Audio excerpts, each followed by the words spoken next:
Hi, Ben here from Second Dynasty, and now we have a preview of June's releases on Tribes and also the overarching campaign we're building up to, Expendable.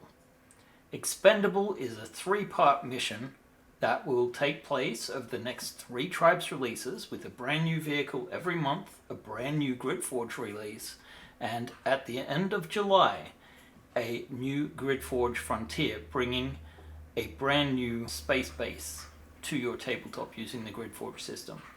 We're expanding it to allow for multiple levels and other wonderful functions that I'm excited to share with you.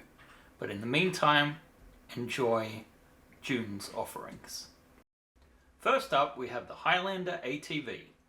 This vehicle, built on the same platform as the Matador, is a robust vehicle for surface activities to take our crew of roughnecks from one place on the planet to the next.